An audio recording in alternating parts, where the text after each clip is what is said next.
Hi everyone, this is me Abhijit Dias. Welcome to my channel, The Unprofessional Artist. ഞാനൊരു self taught ആയിട്ടുള്ള ഒരു art student ആണ്. അപ്പം ഞാൻ പഠിച്ച മണ്ടത്തരങ്ങളെല്ലാം വിളിച്ചു പറയാണ്ട് ഞാനൊരു യൂട്യൂബ് ചാനൽ തുടങ്ങി. ആ ചാനലാണിത്. സോ ഈ വീക്ക് നമ്മൾ പറയാൻ പോകുന്നത് ഹെഡ് പ്രൊപ്പോർഷൻസിനെ പറ്റിയാണ്, അല്ലെങ്കിൽ ഫേഷ്യൽ ഫീച്ചേഴ്സ് എങ്ങനെയാണ് എവിടെയൊക്കെയാണ് പ്ലേസ് ചെയ്യേണ്ടതിനെ പറ്റിയാണ്. And I have a good feeling that this video is going to be piece of shit. കാരണം സാധാരണ ഞാൻ വീഡിയോ എടുക്കുമ്പോൾ ഞാൻ ഒരു സ്ക്രിപ്റ്റ് തയ്യാറാക്കാറുണ്ട്. ബട്ട് ഈ വീക്ക് എനിക്ക് സ്ക്രിപ്റ്റ് ഒന്നും ഇല്ല. കാരണം ഇച്ചിരി ബിസി ആയിപ്പോയാൽ കൂടെ എൻ്റെ മടിയും കൂടെ ആയപ്പം ഈ വീക്ക് വീഡിയോ എടുക്കുന്നില്ലെന്ന് വെച്ചിരുന്നതാണ്. ബട്ട് മടി മാറ്റാൻ വേണ്ടിയിട്ടാണ് ഞാൻ ഇത് എടുക്കുന്നത്. അപ്പം ഞാൻ ഒട്ടും പ്രിപ്പയർഡ് അല്ല. സോ ഞാൻ പറയാൻ പോകുന്നത് എൻ്റെ അപ്രോച്ചാണ്, ഞാൻ എങ്ങനെയാണ് എൻ്റെ ഫേഷ്യൽ ഫീച്ചേഴ്സ് അവിടെ ഇവിടെ ഒക്കെ വെക്കുന്നതെന്നുള്ള കാര്യം. അപ്പം 1/4 അല്ലെങ്കിൽ 1/3 അങ്ങനത്തെ കാര്യമൊന്നുമല്ല പറയാൻ പോകുന്നത്. എനിക്ക് മാത്സിൽ ഞാൻ ഇച്ചിരി വീക്കായതുകൊണ്ട് അങ്ങനത്തെ കാര്യം ഞാൻ ഓർത്തിരിക്കാറുമില്ല. Let see. സ്ക്രിപ്റ്റ് ഇല്ലാത്തതിൻ്റെ മെയിൻ കുഴപ്പമില്ലെന്ന് വെച്ചാൽ ഞാൻ എന്താണ് പറയാൻ പോകുന്നത്, എങ്ങനെയാണ് പറയാൻ പോകുന്നതെന്ന് എനിക്കറിയാൻ മേല. വായി വരുന്നതെല്ലാം വിളിച്ചു പറയും, പറ്റുന്നത്ര ഞാൻ കട്ട് ചെയ്ത് മാറ്റാം എഡിറ്റ് ചെയ്യുമ്പോൾ. So let's jump into the video. Head proportion. ഇപ്പോൾ ഹെഡ് എന്നല്ല, നമ്മൾ എന്ത് വരയ്ക്കുമ്പോഴാണല്ലോ, ഇപ്പം അത് ഹ്യൂമൻ ഫിഗർ ആയിക്കോട്ടെ, അല്ലെങ്കിൽ ഇപ്പോൾ എന്തെങ്കിലും ഒബ്ജക്റ്റ് ആയിക്കോട്ടെ, അല്ലെ എൻവയോൺമെൻറ്റ് ആയിക്കോട്ടെ, എന്ത് വരയ്ക്കുമ്പോഴാണ് നമ്മൾ ആദ്യം ചെയ്യേണ്ടത് സിംപ്ലിഫിക്കേഷനാണ്. ഇപ്പം ഹെഡിൻ്റെ കാര്യത്തിൽ നമ്മൾ സിംപ്ലിഫൈ ചെയ്യുകയാണെങ്കിൽ നമുക്ക് ഹെഡിൻ്റെ ഏറ്റവും വലിയ ഒബ്ജക്റ്റ് ആണ് ക്രേനിയമാണ്.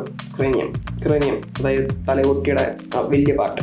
സോ അത് റെപ്രസെൻറ്റ് ചെയ്യാനായിട്ട് ഞാൻ ആദ്യം വരയ്ക്കുന്നത്. ഇപ്പം ഇതിനെനിക്കൊരു ഇങ്ങനെ ചെയ്യണം എന്നുള്ളതല്ല, ഞാൻ എങ്ങനെയാണ് അപ്രോച്ച് ചെയ്യുന്നതെന്നാണ് ഞാൻ ഈ വീഡിയോ കൂടെ പറയാൻ ഉദ്ദേശിക്കുന്നത്. സോ ഫസ്റ്റ് ക്രേനിയത്തിനെ റെപ്രസെൻറ്റ് ചെയ്തുകൊണ്ട് ഒരു സർക്കിൾ വരയ്ക്കണം. ഓക്കെ, ആഫ്റ്റർ സർക്കിൾ വരച്ച് കഴിഞ്ഞിട്ട് ഇതാണ് നമ്മുടെ ക്രേനിയത്തിനെ റെപ്രസെൻറ്റ് ചെയ്യുന്നത്. അത് കഴിഞ്ഞിട്ട് 2 ലൈൻ വരയ്ക്കും. ഒന്ന് സെൻറ്റർ ലൈനും, അതായത് കറക്റ്റ് ഒരാൾ നേരെ നിൽക്കുകയാണെങ്കിൽ അയാളുടെ കറക്റ്റ് നടുവിലൂടെ പോകുന്ന ലൈനായിട്ടാണ് അതിനെ റെപ്രസെൻറ്റ് ചെയ്യുന്നത്. പിന്നെ ബ്രോ ലൈൻ വരയ്ക്കും. ബ്രോ ലൈൻ എന്ന് പറഞ്ഞു കഴിഞ്ഞാൽ ഐബ്രോസ് എവിടെയാണ് വരുന്നതെന്ന് മാർക്ക് ചെയ്യുന്നതാണ്. അത് കഴിഞ്ഞിട്ട് എനിക്ക് വേണ്ട പ്രൊപ്പോർഷൻസ് അടയാളപ്പെടുത്തിയത്. ഇത് ഹെയർ ലൈൻ, ഇത് നോസ് ലൈൻ, ഇത് ചിൻ ലൈൻ. ഇത് 3 അടയാളപ്പെടുത്തി കഴിഞ്ഞാൽ തന്നെ എനിക്ക് എവിടൊക്കെയാണ് എന്തൊക്കെ വരണം എന്നുള്ള കാര്യം ഏറെക്കുറെ എനിക്ക് മനസ്സിലാവും. അത് കഴിഞ്ഞിട്ട് ഞാൻ ജോ ആണ് വരയ്ക്കുന്നത്. ജോ വരയ്ക്കും, അതായത് ഒരു എവിടൊക്കെ എങ്ങനെയൊക്കെയാണ് വരേണ്ടതെന്ന് വെച്ച് ജോ വരച്ചിടും. അതായത് ഇത് ഇവിടുന്ന് വരുമ്പോൾ ഇച്ചിരി സ്ലൈറ്റ്ലി അകത്തോട്ട് സ്ലാൻഡിങ് ആയിട്ടാണ് ജോയുടെ ലൈൻ വരുന്നത്. അവിടുന്ന് പിന്നെ ഒരു മൂക്ക് കഴിഞ്ഞ് മൂക്കിൻ്റെ വായുടെ അടുത്തായിട്ട് വീണ്ടും ജോയുടെ ഈ എഡ്ജിൽ വരയ്ക്കുമ്പോൾ, അതായത് നേരെ നോക്കുമ്പോൾ അത് ഒരു ഏറെക്കുറെ മൗത്തിൻ്റെ നേരെയായിട്ട് വരും. അവിടുന്ന് സ്ലാൻഡ് ചെയ്യും. അത് കഴിഞ്ഞ് താഴെ വന്നത് സ്ട്രെയിറ്റ് ആവും. കാരണം ഈ ലൈനും എപ്പോഴും പാരലായിരിക്കും. അതായത് പിരികവും കണ്ണും മൂക്കും ചിൻ ലൈനും ഹെയർ ലൈനും എപ്പോഴും പാരലായിട്ടേ വരത്തുള്ളൂ. അത് വന്നില്ലെങ്കിൽ അതൊരു അപ്പീലിംഗ് ആയിട്ട് നമുക്കൊരു ഫേസ് വരയ്ക്കാനായിട്ട് പറ്റില്ല. Then comes year. ചെവി എന്ന് പറഞ്ഞു കഴിഞ്ഞാൽ ഈ ബ്രോ ലൈൻ്റെയും നോസ് ലൈൻ്റെയും കറക്റ്റ് ഇടയ്ക്കായിട്ട് വരും. ഇവിടാണ് ഇയർ വരുന്നത്.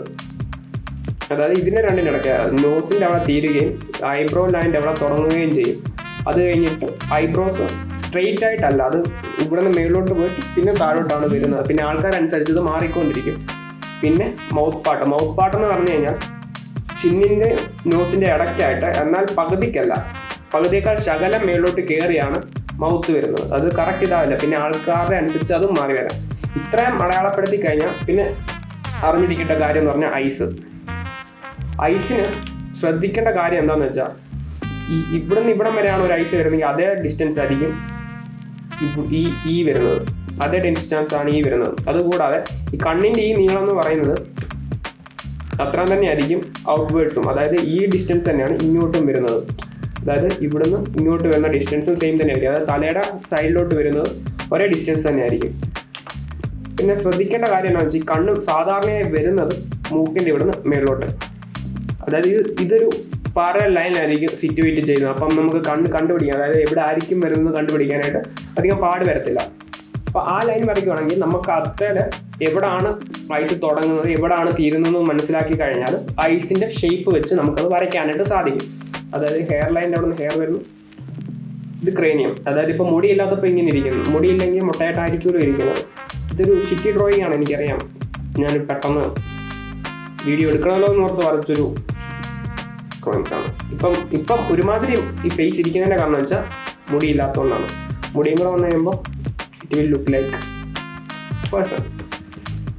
കഴുത്തിൻ്റെ കാര്യം എന്ന് പറഞ്ഞാൽ കഴുത്ത് അറ്റാച്ച് ചെയ്യുന്നത് ഹിഡിൻ്റെ ജോയുടെ പുറകിലായിട്ടാണ്. ഇപ്പോൾ ഒരു മസ്കുലാർ പേഴ്സൺ ആണെങ്കിൽ അത് വലുതായിട്ടും, മസ്കുലാർ പേഴ്സൺ അല്ല മെലിഞ്ഞ ഒരാളാണെങ്കിൽ അത് ഇച്ചിരി ലീനായിട്ടും വരും. അത് പേഴ്സൺ ടു പേഴ്സൺ മാറിക്കൊണ്ടിരിക്കും. പിന്നെ ശ്രദ്ധിക്കേണ്ട ഒരു കാര്യം എന്ന് പറഞ്ഞു കഴിഞ്ഞാൽ മൗത്ത് വരുന്നതെന്ന് പറഞ്ഞാൽ കറക്റ്റ് ഇപ്പം ഒരാൾ നേരെ നോക്കുകയാണെങ്കിൽ അയാളുടെ കൃഷ്ണമണിയിൽ നിന്നും താഴോട്ടൊരു വര വരയ്ക്കുക, രണ്ട് കാണും. അപ്പം ഇത് രണ്ടും ടച്ച് ചെയ്തുകൊണ്ടായിരിക്കും. ഇതിപ്പോൾ ഞാൻ വരച്ചപ്പോൾ തെറ്റിപ്പോയതാണ്. ടച്ച് ചെയ്തുകൊണ്ടായിരിക്കും മൗത്ത് വരുന്നത്. അതായത് അതായിരിക്കും മൗത്തിൻ്റെ ഡിസ്റ്റൻസ് എന്ന് അല്ലെങ്കിൽ വിഡ്ത്ത് എന്ന് പറയുന്നത്. അത് ആ ഒരു കാര്യം നമ്മൾ മനസ്സിലാക്കുകയാണെങ്കിൽ നമുക്ക് മൗത്ത് എവിടെയാണ് അല്ലെങ്കിൽ എവിടെയാണ് മൗത്തിൻ്റെ പൊസിഷൻ എന്ന് മനസ്സിലാക്കാനായിട്ട് സാധിക്കും. ഞാനീ പറയുന്ന അനാട്ടമിയോ അങ്ങനെയുള്ള കോംപ്ലക്സ് ആയിട്ടുള്ള ഒന്നുമല്ല, ജസ്റ്റ് പ്രൊപ്പോർഷൻസ്. അതായത് ജസ്റ്റ് ബേസിക്കായിട്ടൊന്ന് അറിഞ്ഞിരുന്നാൽ ഇതൊന്ന് ജസ്റ്റ് ഒന്ന് അറിഞ്ഞിരിക്കേണ്ട കുറച്ച് കാര്യങ്ങൾ മാത്രമാണ് ഈ പറഞ്ഞത്. അതായത് മുഖം വരയ്ക്കുമ്പം ഇത്രയെങ്കിലും അറിഞ്ഞിരിക്കണം എന്ന് എനിക്ക് തോന്നിയ കാര്യങ്ങൾ. ഇനി സൈഡ് പ്രൊഫൈൽ. സൈഡിൽ എന്ന് പറയുമ്പോൾ നമുക്കിപ്പോൾ ഫ്രണ്ടിലത്തെ പ്രൊപ്പോർഷൻസ് അറിയാമെങ്കിൽ തന്നെ സൈഡിൽ നിന്ന് നമുക്ക് വരയ്ക്കാനായിട്ട് സാധിക്കും. അതായത് ഇപ്പോൾ ആദ്യം ക്രേനിയം നമ്മൾ സർക്കിൾ വരയ്ക്കുന്നു, അത് കഴിഞ്ഞിട്ട് ലാൻഡ് മാർക്സ് വരയ്ക്കുന്നു. അതായത് ആദ്യം ബ്രോ ലൈൻ വരയ്ക്കുന്നു, അത് കഴിഞ്ഞിട്ട് ഹെയർ ലൈൻ വരയ്ക്കുന്നു, ഹെയർ ലൈൻ കഴിഞ്ഞിട്ട് നമ്മൾ നോസ് ലൈൻ വരയ്ക്കുന്നു, നോസ് ലൈൻ കഴിഞ്ഞിട്ട് ചിൻ ലൈൻ വരയ്ക്കുന്നു. അത് കഴിഞ്ഞിട്ട് ബ്രോ ലൈനിൻ്റെ അവിടെ നിന്ന് ചിൻ ലൈനിൽ ഒട്ടിച്ച് സ്ലാൻഡിങ് ആയിട്ട് മുഖത്തിൻ്റെ, അതായത് കറക്റ്റ് ഇവിടെ വഴി മൂക്ക് പോകുന്ന അങ്ങനെയല്ല, ജസ്റ്റ് ഒരു ലൈൻ താഴോട്ട് സ്ലാൻഡിങ് ആയിട്ട് വരയ്ക്കുന്നു. അങ്ങനെ വരച്ച് കഴിഞ്ഞിട്ട് ഇവിടാണ് നമ്മുടെ ഹെഡിൻ്റെ സൈഡ് പ്ലെയിൻ വരുന്നത്. ഈ ഒരു പാർട്ടായിട്ട് സൈഡ് പ്ലെയിൻ വരും. അതായത് ഈ സൈഡിലെ പ്ലെയിൻ, അതായത് കറക്റ്റ് റൗണ്ട് ആയിട്ടല്ല ഹെഡ് ഇരിക്കുന്നത്, ഇവിടെ ഒരു പ്ലെയിൻ ചേഞ്ച് ഉണ്ട്.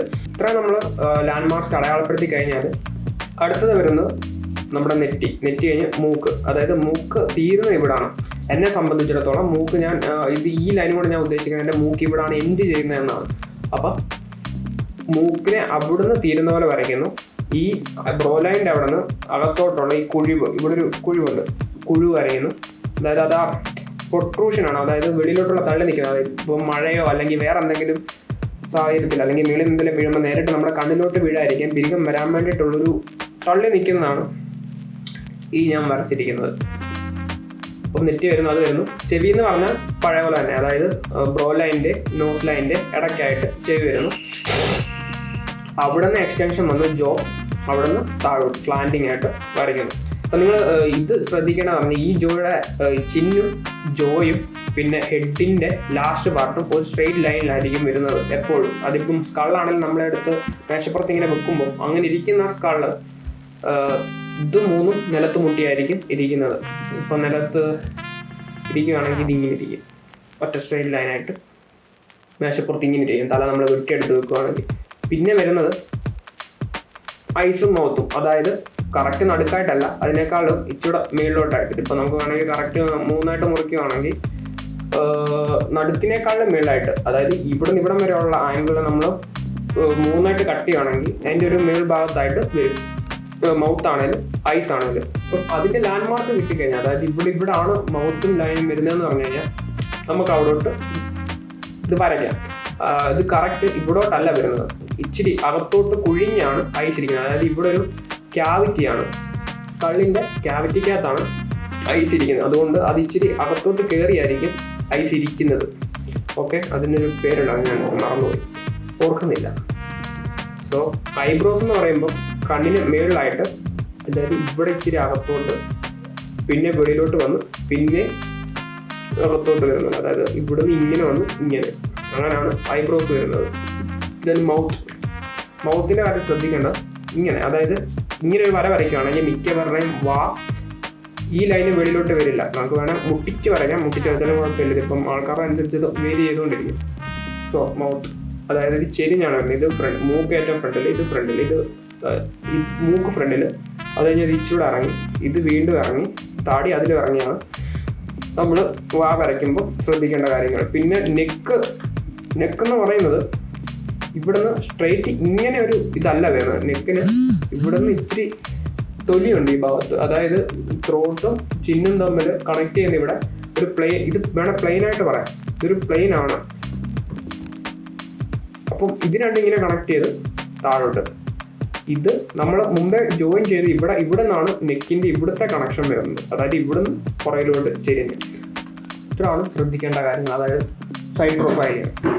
Now we are talking about side profile. Okay, എന്ത് സംഭവമാണെങ്കിലും ഞാൻ ആദ്യം പ്രിഫർ ചെയ്യുന്നത് ഇപ്പം സൈഡ്, ഫ്രണ്ട്, ബാക്ക്, വാട്ടർ.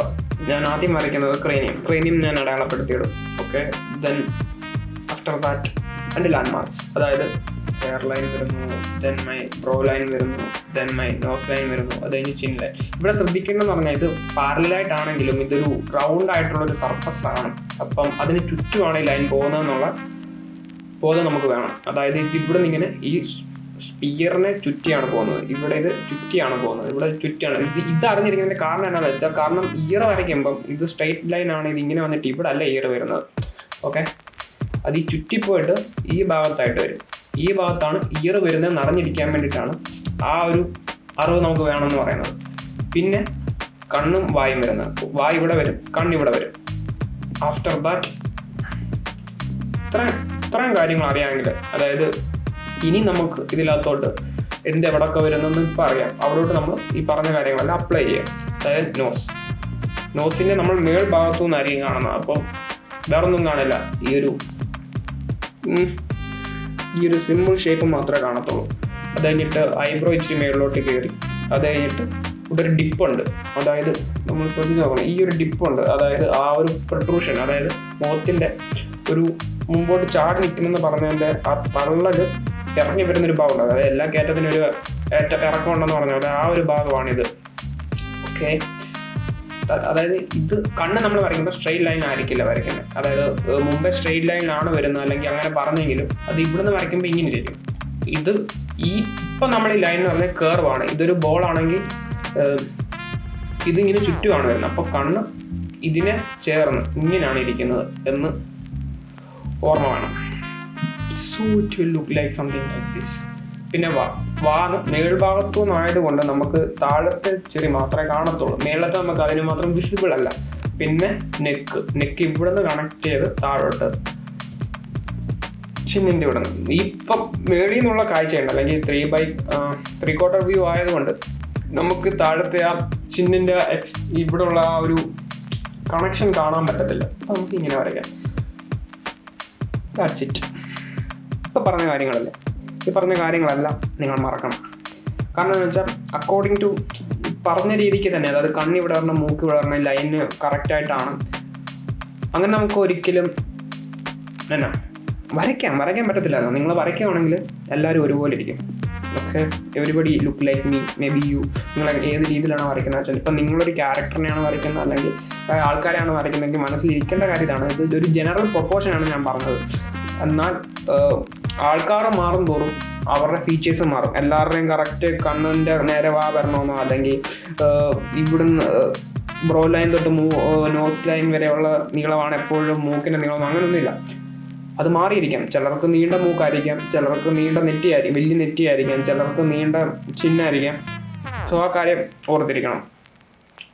ഇപ്പം ആ ഒരു വേരിയേഷൻ ആണല്ലോ ഓരോരുത്തരെ നമുക്ക് വേറിട്ട് അറിയാനായിട്ട് സാധിക്കുന്നത്. അല്ലെങ്കിൽ ഒരു പുതിയ ക്യാരക്ടറിനെയാണ് നമ്മൾ വരയ്ക്കണമെങ്കിൽ ആ ക്യാരക്ടറിനൊക്കെ ഇംപ്ലിമെൻ്റ് ചെയ്യേണ്ട കാര്യങ്ങൾ, അല്ലെങ്കിൽ ആ ക്യാരക്ടറിൻ്റെ സ്ട്രോങ് പോയിന്റ്സ്, അത് ചിലപ്പോൾ ഈ ചെറിയ ചെറിയ വ്യത്യാസങ്ങളാകാം. സോ ഈ കാര്യം മനസ്സിൽ അറിഞ്ഞിരിക്കുക. ബട്ട് എല്ലാ പ്രാവശ്യവും ഇതേ എടുത്ത് ഇടാൻ നോക്കരുത്. ഇങ്ങനെ ചെയ്ത് കഴിഞ്ഞാൽ നിങ്ങളുടെ എല്ലാവരും അവതാർ സിനിമ കാണുന്നിരിക്കും. ഇത്ര സിമ്പിളായിട്ട് വേറെ ആരും അല്ല ഇത്ര കുറഞ്ഞ സമയത്തിൽ തല ഇങ്ങനെ വരയ്ക്കാമെന്ന് പറഞ്ഞ് നന്നായിട്ട് എൻ്റെ അറിവിലില്ല. ഇപ്പോൾ ഈ വീക്കിലെ വീഡിയോ ഇവിടെ അവസാനിക്കുകയാണ്. ഞാൻ എന്താ പറഞ്ഞാൽ എനിക്ക് പോലൊരു ബോധമില്ല. സോ നിങ്ങൾക്ക് എന്തെങ്കിലും മനസ്സിലായി കാണുമെന്ന് പ്രതീക്ഷിക്കുന്നു. അപ്പോൾ നിങ്ങൾക്കൊന്നും മനസ്സിലായില്ലെങ്കിലും കുറ്റം പറഞ്ഞിട്ട് കാര്യമില്ല. വീഡിയോ എടുക്കേണ്ടതുകൊണ്ട്, അല്ലെങ്കിൽ ഈ വീക്കിലിടണം, അല്ലെങ്കിൽ ഞാൻ പിന്നെ മടി പിടിച്ച് വീഡിയോ എടുക്കുന്നത് നടത്തും. സോ അതുകൊണ്ട് എടുത്തൊരു വീഡിയോ ആണിത്. Go and draw, man. So till the next week, bye.